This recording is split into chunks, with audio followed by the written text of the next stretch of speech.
Shalom Bapak Ibu Saudara sekalian yang saya kasih dalam nama Tuhan Yesus. Terima kasih buat kesempatan yang Tuhan berikan bagi kita pada saat ini, sehingga kita boleh belajar kebenaran firman Tuhan. Kita akan belajar bersama-sama kebenaran firman Tuhan, dan terlebih dahulu mari kita berdoa. Bapa, kami mengucap syukur buat kesempatan yang Tuhan berikan pada saat ini. Kami mau belajar akan kebenaran firman-Mu. Biarlah kami boleh menerima kebenaran firman-Mu dengan hati yang lemah lembut, sehingga kebenaran firman-Mu boleh tertanam di dalam hati kami, berakar, bertumbuh, dan menghasilkan buah. Terima kasih Bapa, dalam nama Tuhan Yesus. Haleluya. Amin. Bapak Ibu Saudara sekalian, pertanyaan pada hari ini adalah, apakah Bapak Ibu ingin menjadi orang yang sukses? Tentunya semua orang ingin menjadi sukses. Jika Bapak Ibu ingin menjadi sukses, Bapak Ibu harus paham bagaimana mendapatkannya. Kesuksesan itu tidak dapat hanya dengan berdoa saja, atau kesuksesan hanya datang karena Bapak Ibu menemukannya.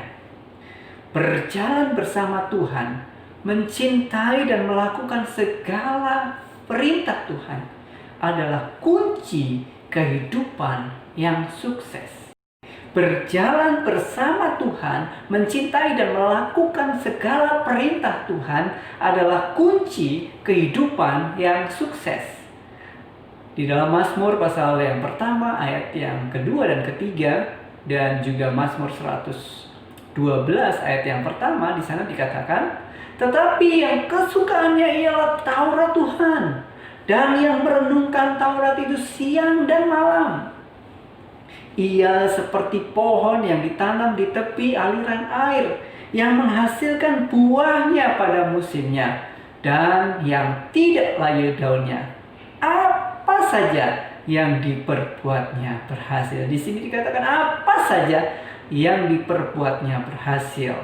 Tentunya melihat dan mengacu pada ayat yang pertama dan yang kedua. Ketika kita hidup berdasarkan Mazmur 1 ayat 1 dan 2, maka apa saja yang diperbuatnya berhasil.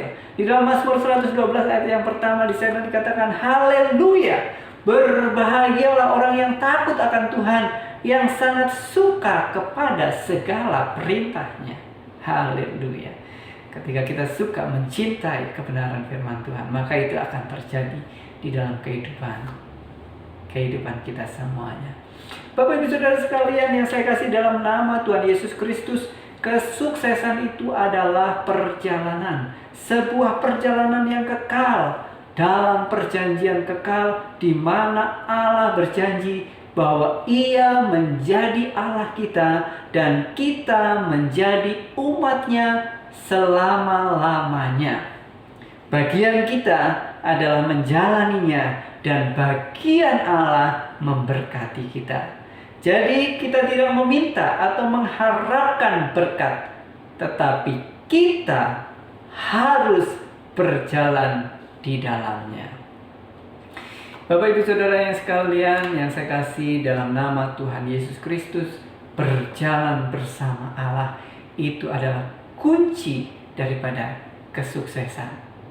Tujuan hidup kita bukanlah menjadi kaya, tetapi menjadi serupa dengan Kristus. Jikalau mencari kekayaan adalah tujuan hidup kita, maka kita akan hancur. Sebab apa? Cinta akan uang adalah akar dari segala kejahatan. Orang yang mencintai uang menyimpang dari rencana dan kehendak Tuhan. Kita bisa lihat di dalam 1 Timotius 6 ayat 9 dan 10. Jika kita menjadi serupa dengan Kristus, maka kekayaan sejati akan mengikuti kita. Jika kita menjadi serupa dengan Kristus, maka kekayaan sejati akan mengikuti kita. Kesuksesan berarti terus-menerus berjalan di dalam keserupaan dengan Kristus. Kristus itu adalah firman Allah. Barang siapa tinggal di dalam Kristus, berarti berakar di dalam firman Tuhan. Di dalam Yakobus pasal yang pertama ayat 21 sampai dengan ayat 27, di situ dijelaskan bagaimana kita berakar kuat di dalam firman Tuhan. Yakobus pasal yang pertama ayat yang ke-21. Terimalah dengan lemah lembut firman yang tertanam di dalam hatimu. Jadi, bagaimana kita berakar kuat di dalam firman Tuhan? Yang pertama, kita harus menerima firman itu dengan lemah lembut. Untuk seorang yang berakar kuat di dalam firman Tuhan, ia harus menerima firman Tuhan itu dengan lemah lembut. Lewat doa, pujian, penyembahan kepada Allah. Agar firman Tuhan tertanam di dalam hati kita. Ini berbicara tentang hati yang tidak memberontak, hati yang tidak melawan, hati yang mudah dibentuk, hati yang rela, hati yang terbuka untuk dikoreksi dan dinasehati oleh firman Tuhan. Jadi supaya kita berakar kuat di dalam firman Tuhan, kita harus menerima firman Tuhan itu dengan lemah lembut. Yang kedua, di dalam ayat yang sama, meneliti hukum yang sempurna. Yang kedua adalah meneliti atau merenungkan firman Tuhan itu. Maksudnya apa? Membaca firman Tuhan itu dengan teliti, melihat itu dengan teliti, sampai kita menemukan kedalamannya. Ilustrasi seperti sebuah akar pohon yang terus-menerus merambat ke bawah sampai menemukan sumber air. Cara meneliti firman Tuhan yaitu dengan mengajukan pertanyaan-pertanyaan saat kita membacanya. Dan yang ketiga, bagaimana supaya kita berakar kuat di dalam firman Tuhan? Kita harus melakukannya dengan tekun. Di dalam ayat yang ke-25 yang bagian B, ia bertekun di dalamnya. Ia bertekun di dalamnya. Supaya kita berakar dan bertumbuh dalam iman, maka melakukan firman Tuhan itu adalah syarat utamanya. Syarat utamanya supaya kita berakar dan bertumbuh di dalam iman kita, kita harus melakukan firman Tuhan. Kalau kita hanya membaca firman Tuhan tetapi tidak melakukannya, maka kita tidak akan mengalami mukjizat Tuhan. Oleh karena itu, lakukanlah firman Tuhan dengan tekun, terus-menerus, sampai itu menjadi kebiasaan, sampai itu menjadi gaya hidup kita. Sebelum melakukan firman itu, kita membuat rencana-rencana bagaimana penerapan yang praktis di dalam kehidupan kita sehari-hari. Oleh karena itu, supaya kita berakar kuat dan bertumbuh di dalam iman kita, kita harus melakukan firman Tuhan itu. Dan yang terakhir, yang keempat, di dalam ayat 26 dan 27, jikalau ada seorang menganggap dirinya beribadah tetapi tidak mengekang lidahnya, ia menipu dirinya sendiri, maka sia-sialah ibadahnya. Ibadah yang murni dan yang tak bercacat di hadapan Allah Bapa kita ialah mengunjungi yatim piatu dan janda-janda dalam kesusahan mereka dan menjaga supaya dirinya sendiri tidak dicemarkan oleh dunia. Bapak Ibu Saudara sekalian, kita akan menjadi sempurna berakar di dalam firman Tuhan kalau apa yang kita alami, kita bagikan dan kita saksikan kepada orang-orang di sekitar kita. Kapan waktunya akan kita bagikan kepada orang-orang yang kita kenal maupun orang-orang yang belum kita kenal yang ada di sekitar kita.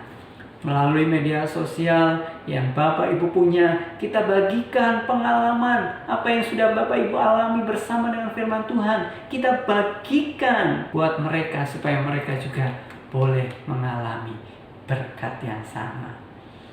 Bapak Ibu Saudara sekalian, berjalan bersama Tuhan dengan penuh ketaatan, maka Ia akan memberkati hidup kita seutuhnya. Berjalan bersama Tuhan dengan penuh ketaatan, maka Ia pasti akan memberkati hidup kita seutuhnya. Lakukanlah keempat hal ini dengan konsisten dan terus-menerus. Mari kita belajar bersama-sama untuk menerima firman Tuhan itu dengan lemah lembut, dengan hati yang lemah lembut. Mari kita meneliti, merenungkan firman Tuhan itu siang dan malam sampai kita menemukan kebenaran-kebenaran firman Tuhan yang mengubahkan kehidupan kita. Melakukan firman Tuhan itu dengan tekun. Dan yang terakhir, apa yang kita alami Mukjizat-mukjizat yang kita alami bersama Tuhan, kita bagikan, kita saksikan bagi orang-orang yang ada di sekitar kita. Ketika kita melakukan hal ini, kita akan berakar dan bertumbuh di dalam Kristus. Terima kasih, Tuhan Yesus memberkati. Haleluya.